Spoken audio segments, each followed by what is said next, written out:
Hello everyone and welcome back to my channel. My name is Alli and I welcome you back to my channel.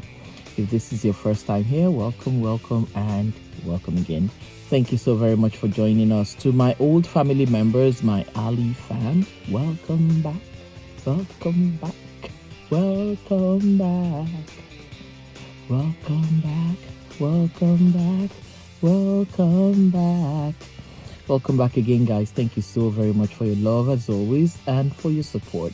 And thank you so much for tuning in today. I greatly appreciate each and every one of you. Thank you again. So one of my mentors, right, sent an article to me, and it's about this Nigerian born guy. His name is Tope Awotona.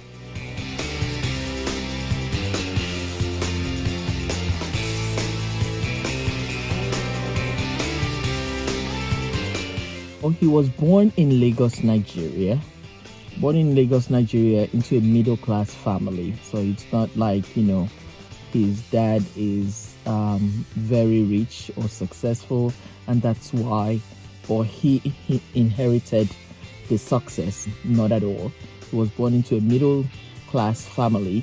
His father was a microbiologist and an entrepreneur, and his mother worked at the central bank. But the sad thing is, this man, right, that we read about his success story today, watched his father shot and killed when he was only 12.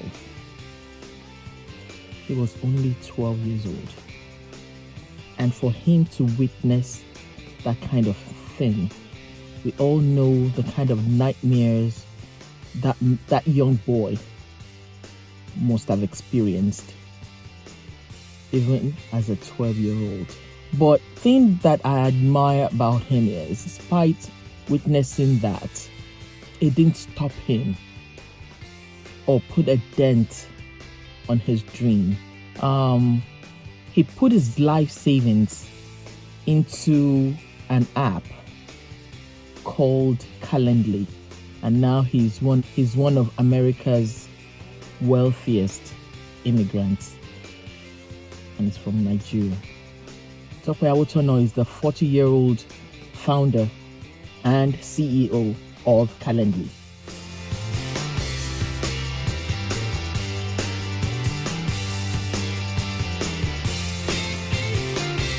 Calendly, by the way, is a scheduling app that right now it's worth about $3 billion. I didn't say million, Joe. $3 billion. $3 billion. A 40-year-old. And this app of his, he said, was built out of frustration. A scheduling app that helps lead a better and more productive life. He started this app, Calendly, about 9 years ago, and he poured his life savings, like I said, which was about $200,000 into it. And today, as of today, the company has about 10 million users. Among those companies that use the app is US Food, Ancestry.com, Lazy Boy, Indiana University, to name just a few. Revenue last year was over $100 million, and it's expected to double this year. One thing that I also admire about this gentleman is the fact that he founded other companies that sold projectors, that sold garden tools, as well as a dating website. But all three of these businesses flopped, all three of them. But one thing is, that didn't make him throw in the towel and say, you know what, I failed 3 times already, I'm not willing to try again. Each time he fell, he dusted himself up and started all over again. Not once, not twice, not thrice, but the 4th time was a success. He also made a statement, right? He said, if you have to do something, or if you want to do something, you have to go all in or listening to people that would discourage you. He also mentioned that in his lifetime, right, he said he's benefited from taking conventional wisdom.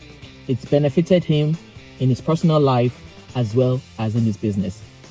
Another story that that I read this same week that just gladdens my heart is about the two Nigerian boys.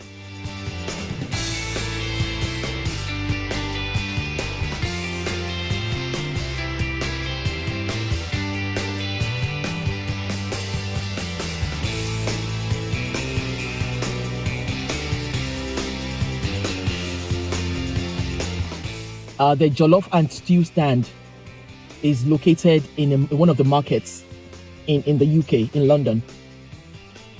You know, I just love to read success stories like this.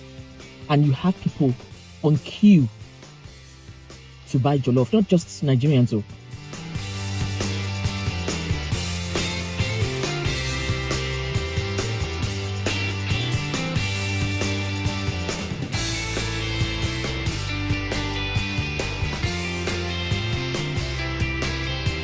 Makes me feel so proud and happy to be a Nigerian.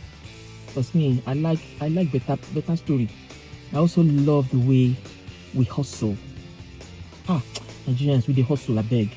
I love the way we hustle any part of the world that we find ourselves in. I love the way we hustle. So one thing that comes to my mind when I'm reading about all these success stories, right, is the fact that as we are raising our children, let us instill in them some great things. Let us teach them to speak positivity into their lives from when they're young. From when they're young. We speak into existence what we want for them and what they want for their lives. We also start teaching them from when they're young about money. Money, savings, from when they're little. First birthday, you know, from when they're little, let's get them piggy banks. From when they're little, people give them money, put it in there for them. And they get money from their from them doing chores for their birthdays, from their graduations, from, you know, kindergarten graduations up until high school, whatever. Let's start saving for them. Encourage them to save. Thank God there are some banks that have allowed children to open bank accounts. But the parents manage their account. So the parents are the ones that will be able to deposit the monies into these accounts for them. And I think, you know, up until they're 18 or 21, and then they can manage it themselves. But at least when they get that foundation from when they're little, you know, it goes a long way. It goes a long way. And the more they see money increasing in their piggy banks, in the bank accounts, the more they feel encouraged to save more when they get the gifts, the cash gifts from family members, the grandparents, you know, or for chores or for things like that. They feel so happy to save because they want to see that money grow. Let's talk to them about Africans such as these ones, the Tope Awotonas in the world, the two Nigerian boys in the world. Let's talk to them about that and let's let them see that they too can succeed in whatever they put their minds in. Let's sit them down and talk to them and ask them open-ended questions so that they have to talk. They have to talk. They have to say something. You know, I know some parents are like fond of, oh yeah, you know, the child is seen but not heard. But if we don't hear them, how are they going to be able to voice out the ideas that they have? When they feel frustrated about a problem or an issue that they have, let's ask them, how do you think you can solve this? Let's see what they have in their minds, and then once they say how they can resolve it, we can chip in and add our 2 cents and then get to a reasonable resolution to whatever the issue is. Let's challenge their ideas. Once they bring their ideas, once they bring the ideas to us, let's challenge their ideas, because this also allows them to bring alternatives to the issues on ground that they're thinking about. And once they come up with a good resolution to the ideas, let's praise them. You know, let's praise them. You don't have to praise them monetarily, but you can praise them with great words. You know, praises also encourages them to do more, to think deeply for the next time. Like I said, let's provide experiences such as these guys and then some. You know, I have a video that I did on some Nigerian doctors at my church that I'm so proud of. You know, it just makes me happy. when I see Nigerians. We have doctors amongst them, we have engineers, amongst them that are doing so well for themselves. So most of them are like in top places, PSENG, top places, doctors in great places, great positions, and the Nigerians. Let's talk to our children about those ones. Let's encourage them. And like Tope Awotona did, right?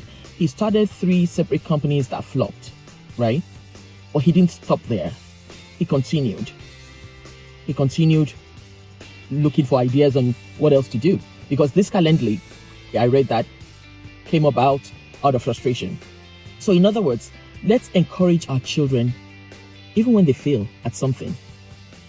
Let's tell them that's not your final stop. That's not your final stop. Keep on at it. Keep on. Let them fail. They'll learn from their mistakes for the next time. After all, we adults also learned from it. So let them make their mistakes. They'll learn from it and do better. They'll learn from it and do better. Failure teaches children to be resilient. To be resilient in any situation. It also builds self-confidence. Self-confidence and a healthy mindset. Let's teach them about financial literacy from when they're young. Most schools don't teach this. So let's teach them from when they're young. Like I said, get a piggy bank. And then when they're old enough, I think they start those bank accounts. They allow them to start opening those bank accounts at maybe when they're 10 or something. But let's start even from when they're 1 year old. When they celebrate their first year birthday, and people give them money. Get a piggy bank and then put it in there for them. And when they're old enough to know how to save, we can now give them incentives to save more. We can act like an employer that matches our 401k when we put money in it. If they deposit, if they say, "Oh, Daddy, I have $10," Grandma gave me $10. Match it. It might not be the same amount. You could do more. You could match it with $5. You could match it with $10 or $20. But match it. This encourages them to save, because they know that, oh, if I show Daddy or Mommy that Grandma gave me $10 and I want to put it in my piggy bank, that is going to add some money to it, or Mommy's going to add some more money to it. And lastly, like I said before, let's ask them open-ended questions, because communication is key in any relationship, even parent-child relationship. Communication is key. It's a key to great thinking. Communication. When we talk to them, even after they leave our presence, they'll still think about it when they're alone. They'll still think about what was discussed. So communication brings about deep thinking, creativity, and successful entrepreneurship. This all must start at home, and it must start very early. It must start at home, and it must start very early. That's all I have for you today. Thank you so very much for watching. If you have not subscribed yet, please find it in your heart to like, share, comment, and subscribe to my channel. Thank you so very much. I leave you with love, peace, and joy always.